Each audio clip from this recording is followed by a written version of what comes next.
நம சிவாய. அனைவருக்கும் வணக்கம். சிவயோக மையத்தில் நாம இன்னைக்கு இறந்தவர்களின் ஆத்மா சாந்தி அடையணும் அப்படின்னு சொல்றாங்களே, அதற்கான உண்மையான அர்த்தம் என்ன அப்படிங்கறத பார்க்க இருக்கோம்.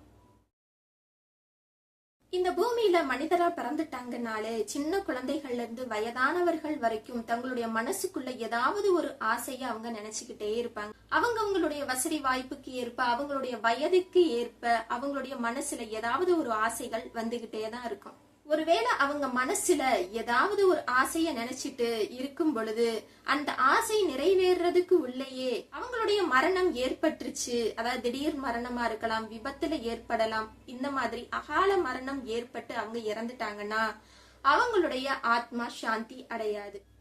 அவங்களுடைய ஆத்மா அமைதி இல்லாம, சாந்திங்கிறது அமைதி, அமைதி இல்லாம இந்த பூமியிலேயே அந்த ஆசையை நினைச்சு அதை நிறைவேறாம போயிடுச்சு அப்படிங்கறத நினைச்சு இந்த பூமியிலேயே சுற்றி கொண்டு இருக்கும்.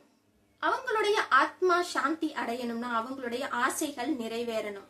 ஆனா எல்லாருடைய ஆத்மாக்களும் எல்லாருடைய ஆசைகளும் நிறைவேறும்னா முடியாது.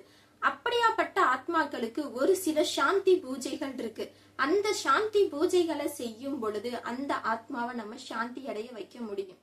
எல்லா ஆத்மாக்களுக்கும் ஒரே விதமான சாந்தி பூஜைன்னு சொல்ல முடியாது. எந்தெந்த ஆத்மா எந்த நிலையில இருக்குங்கிறத பார்த்துட்டு அந்தந்த ஆத்மாக்கு ஏத்த மாதிரியான சாந்தி பூஜைகளை செய்யும் பொழுது அந்த ஆத்மா சாந்தி அடையும்.